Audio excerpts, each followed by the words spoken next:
Bapak Ibu Saudara yang kekasih di dalam Tuhan kita Yesus Kristus, selamat pagi. Salam sejahtera untuk kita semua.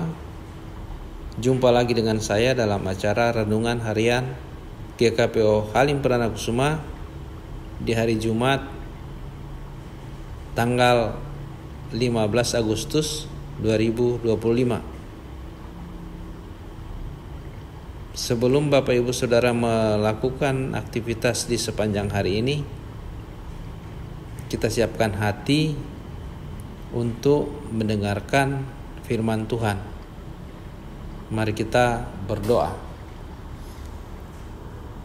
Tuhan Allah, Bapa di surga, dikuduskanlah nama-Mu.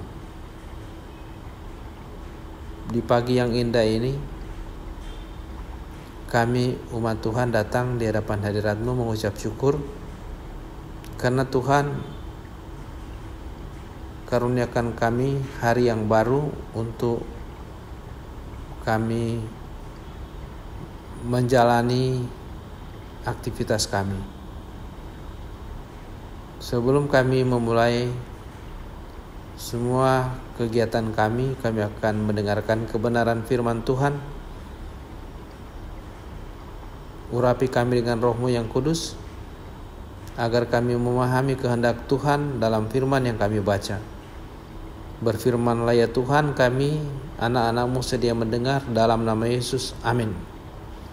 Bapak Ibu Saudara, saya mengajak kita untuk membaca firman Tuhan dari Ibrani pasal 10 ayat 32 sampai 39. Ibrani pasal 10 ayat 32 sampai ayat 39. Firman Tuhan demikian. Namun ingatlah akan masa yang lalu. Sesudah kamu menerima terang, kamu banyak bertahan dalam perjuangan berat dan penderitaan. Baik waktu kamu dijadikan tontonan dengan mengalami cercaan dan penderitaan, maupun waktu kamu mengambil bagian dalam penderitaan mereka yang diperlakukan demikian. Memang kamu telah turut merasakan penderitaan orang-orang hukuman, dan ketika hartamu dirampas, kamu menerima hal itu dengan sukacita, sebab kamu tahu bahwa kamu sendiri memiliki harta yang lebih baik dan lebih tetap. Sebab itu janganlah melepaskan kepercayaanmu, karena besar upaya yang menantinya. Sebab kamu memerlukan ketekunan, supaya sesudah kamu melakukan kehendak Allah, kamu memperoleh apa yang dijanjikan itu. Sebab sedikit, bahkan sangat sedikit waktu lagi, dan Ia yang datang akan tiba dan tidak akan menangguhkan kedatangannya. Namun orangku yang benar akan hidup oleh iman, dan apabila ia mengundurkan diri, aku tidak berkenan kepadanya. Namun kita bukanlah orang-orang yang mengundurkan diri dan binasa, tetapi orang-orang yang percaya dan beroleh hidup. Demikian pembacaan firman Tuhan. Yang berbahagia ialah mereka yang mendengarkan firman Tuhan, merenungkan dan melakukannya dalam hidupnya setiap hari. Terpujilah Kristus. Bapak Ibu Saudara yang kekasih dalam Tuhan kita Yesus Kristus, surat Ibrani adalah surat Rasul Paulus kepada orang-orang Ibrani yang sudah menjadi Kristen. Orang-orang Ibrani atau orang-orang Israel yang sudah percaya Yesus. Apa yang disampaikan oleh Rasul Paulus dalam pembacaan kita tadi, Ibrani 10 ayat 32. Namun ingatlah akan masa yang lalu. Sesudah kamu menerima terang, kamu banyak bertahan dalam perjuangan berat dan penderitaan. Baik waktu kamu dijadikan tontonan dengan mengalami cercaan dan penderitaan, maupun waktu kamu mengambil bagian dalam penderitaan mereka yang diperlakukan demikian. Saudara-saudara yang dikasihi Tuhan, umat Kristen mula-mula pengikut Kristus mula-mula banyak mengalami penderitaan. Mereka dijadikan tontonan, ya. Mereka dijadikan tontonan, dianiaya, dicerca, dan juga mereka juga diwajibkan untuk menonton saudara-saudara mereka yang diperlakukan sama. Penganiayaan terhadap saudara-saudara mereka atau cercaan yang dialami saudara-saudara mereka, selain mereka mengalami sendiri, mereka juga menonton. Nah, itu penderitaan yang sangat berat, ya. Karena sebagai orang percaya, sebagai satu tubuh, kalau satu disakiti maka yang kita juga akan merasa sakit. Kalau saudara-saudara kita disakiti, kita juga sakit. Kalau kita disakiti, saudara-saudara kita merasa sakit karena kita adalah satu tubuh. Nah, itu yang dialami oleh orang Kristen mula-mula yang berasal dari Yahudi. Tetapi surat Paulus ini menguatkan mereka, ya. Di dalam ayat 33, baik waktu kamu dijadikan tontonan dengan mengalami cercaan dan penderitaan, maupun waktu kamu mengambil bagian dalam penderitaan mereka yang diperlakukan demikian. Memang kamu telah turut merasakan penderitaan orang-orang hukuman, dan ketika hartamu dirampas, kamu menerima hal itu dengan sukacita, sebab kamu tahu bahwa kamu sendiri memiliki harta yang lebih baik dan lebih tetap. Jadi bukan hanya penderitaan fisik yang mereka alami, bukan hanya penganiayaan fisik yang mereka alami. Secara fisik mereka sakit, tetapi juga secara mental mereka juga malah mengalami, ya, penderitaan. Mereka tertekan, tetapi mereka tetap percaya kepada Tuhan.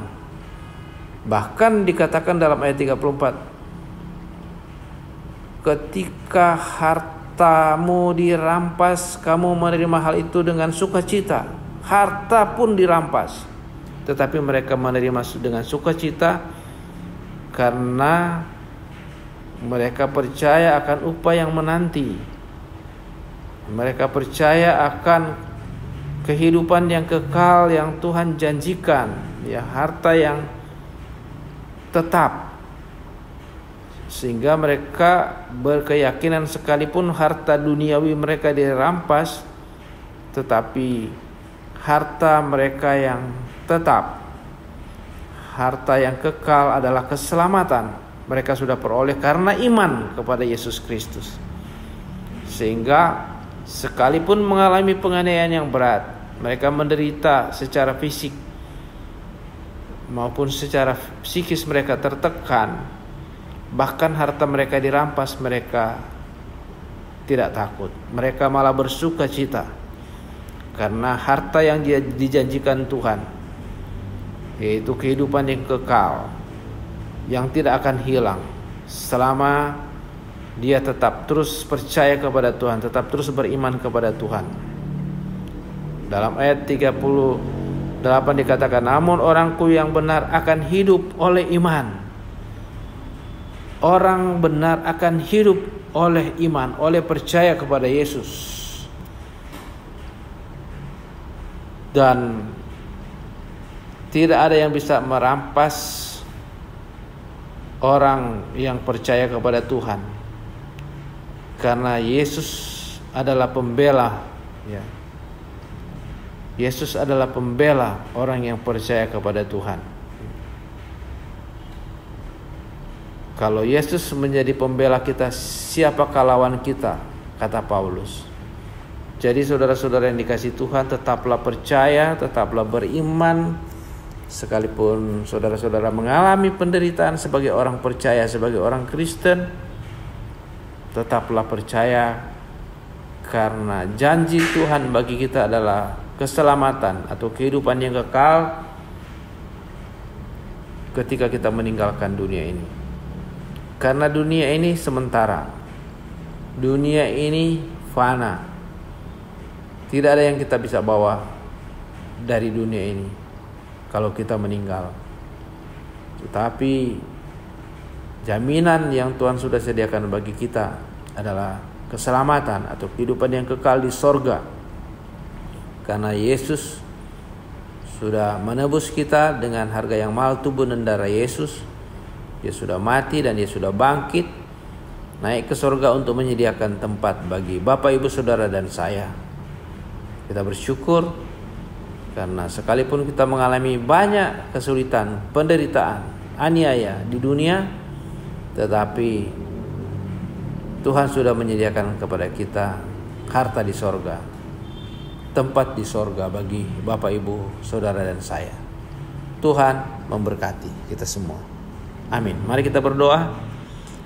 Segala puji, hormat, syukur kami persembahkan kepada Tuhan, karena hari ini Tuhan sudah menyapa kami lewat pembacaan dan pemberitaan firman-Mu. Tanamkan dalam hati kami, mampukan kami oleh kuasa Roh Kudus untuk setia pada kehendak Tuhan, melakukan apa yang Tuhan kehendaki dalam hidup kami. Sehingga ketika Yesus datang kembali, kami akan diangkat bersama-sama dengan Tuhan di angkasa. Dan kami sudah disediakan rumah di sorga, karena Yesus pergi ke sorga untuk menyediakan tempat bagi kita semua. Terima kasih Bapa, kami akan memulai pekerjaan kami, sertai kami dan berkati kami sehingga apa yang kami lakukan berhasil. Inilah doa syukur kami, terpujilah nama-Mu. Ampuni salah dan dosa kami, dalam nama Yesus kami berdoa. Amin. Bapak, Ibu, Saudara dari GKPO Halim Perdana Kusuma, saya mengucapkan selamat beraktivitas, sehat selalu, Tuhan Yesus memberkati.